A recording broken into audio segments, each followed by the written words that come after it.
Now, speaking of confidence, there is a player that you played against back in the day in the 2010 World Cup, the last time we played against England in the biggest competition in the world. Jamie Carragher, who works for CBS Sports and Paramount Plus, he predicted that England would win 4-0 against us on November 25th. Let's take a look at that video so you can get the raw footage of this, Timmy Howard. The game that we're all excited for is England-USA in November. Let's get a prediction.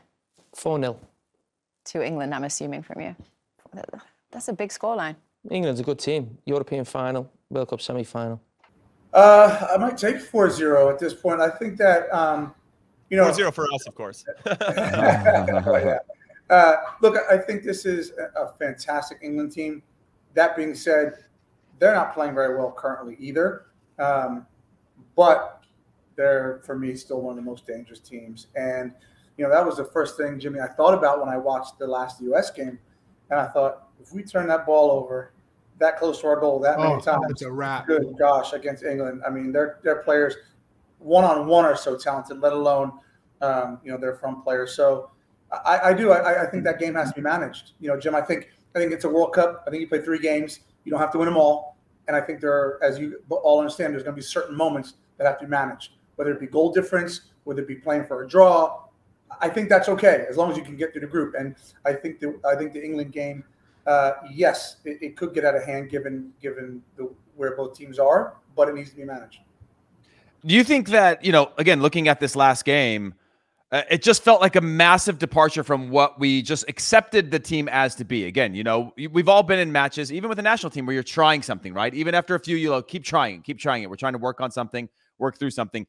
That just seemed like a massive departure in terms of like the expectations of the players. When I look at Walker Zimmerman, he slid straight into the national team because he was a predictable center back, right? Big in the air, organized. And because we decided when we don't bring in a Tim Ream or John Anthony Brooks, we don't want to play. We don't need those guys to make the game for us. Do you think that we're closer to a game plan than and obviously each match is going to be different in a World Cup, but closer to a game plan in terms of how we're going to go about getting results, and this was just a one-off? Or do you think that we're still, as Jimmy mentioned the other day, tinkering with how it is we want to actually go into a World Cup, because it feels a little bit late for that?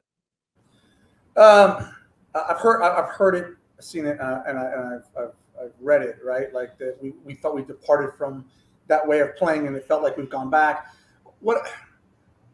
I think there's a game plan. I do, and look, I know Greg doesn't have a lot of time with these players. He's at this game and next game, and then off to the World Cup. Heath, what I would love to see, which I didn't see, is this. And I can tell you that I've been there. I can't speak for you guys. I'm sure you have. I've been there. I've been a part of teams that want to play a certain way. Winning football matches is the only thing that mattered to me, okay? Mm-hmm. And so we gave the ball away, 54 times in the first half. As a player, in our own half. As a player, that's not good enough to me, right? Where leadership is involved is this. It's 0-0. We've given the ball away 2 handfuls of times.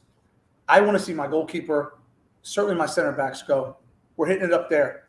And I know in 20 minutes when the whistle blows, the gaffer is going to give me a talking to. And I'm going to stand up in the dressing room and I'm going to speak to the gaffer and I'm going to say, oh, that's fine. That's fine. We departed from the game plan. But if I didn't take that on my shoulders, gaffer, we'd have been 4-0 down. So something has to change. Right. I hold my hands up. Who is that guy, right? Who is that guy? And so being able to be strong enough as a leader to challenge the manager, not question the manager, but challenge the manager and say, I know this is what you want, but guess what? I want to win the football match. So we can change something now. Maybe you take me out of the game, but that's how it is. And that's real true leadership. Don't know if they have that, because if they did, quite frankly, you wouldn't give. We would have saw it. Right. And people say, well, that's the experience, right? They're giving these players the opportunity so that, 3 years from now, they look back and go, oh, we should have done that. But now we know what that feels like. We're trying to say, hey, we're going to try and prevent you from going down that path. We want to let you know now that you got to do it. So it started at the beginning of the second half, by the way. Like second half, they did start to lump a few balls and we started to push up underneath. But they had a halftime that talk. Came from the, yeah, exactly. That probably came from the manager again versus the leadership of the players on the field. I think it's a great shout. So if we're looking at this World Cup and you're looking at the group stage, England, the top team, with our talent, we should get out.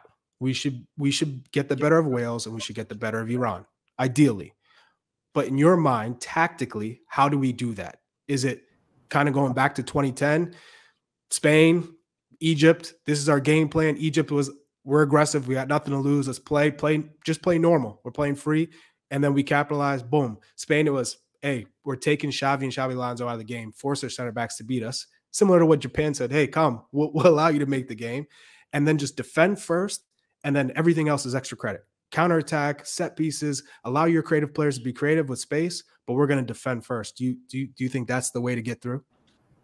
That's the billion-dollar question, Charlie. I think versus Wales and Iran, I think that we have the ability to play through lines, to in certain cases probably even dominate possession in periods of the game.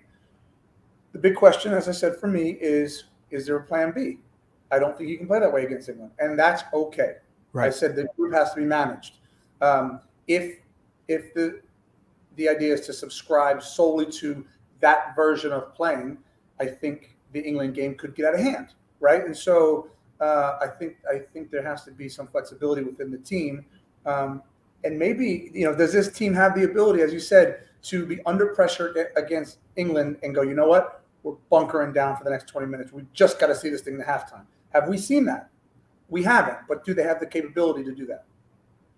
So, Tim, it's tradition here, and we know we got to let you go. You're a busy guy for obvious reasons. You're not only handsome, but super talented and all the good stuff that goes along with that. But one of the questions we like to ask is trading jerseys.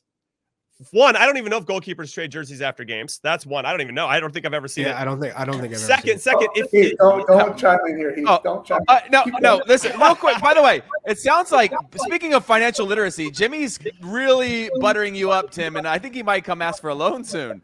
I mean, I feel like he's a lot. He might be coming. These are the people you got to watch out for, because he's going to come soon and be like, "Hey, man, can I borrow? Can you fill my pockets a little bit?"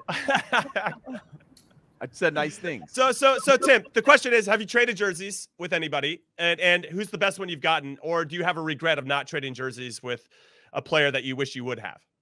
Heath, don't chime in here. Just don't. Regret. I have a ton. We've traded jerseys. Tons of regrets. Wayne Rooney in the 2010 World Cup I traded with, and that was awesome because of the moment and all of that. But the funny one, which I'm telling Heath not to chime in, I'm notorious for going to swap jerseys with someone and then telling me like they don't even know who I am. Like, who is this guy? and Zanetti for Argentina, I thought, I'm going to get this guy's jersey. I love it. And I've gone to trade jerseys with him, and he gave me the Mutombo finger wagon. Oh, so, hell no. Yeah, and I went, all right. I just walked in the dressing room. And all the players saw it. So, yeah, that's a not so funny moment.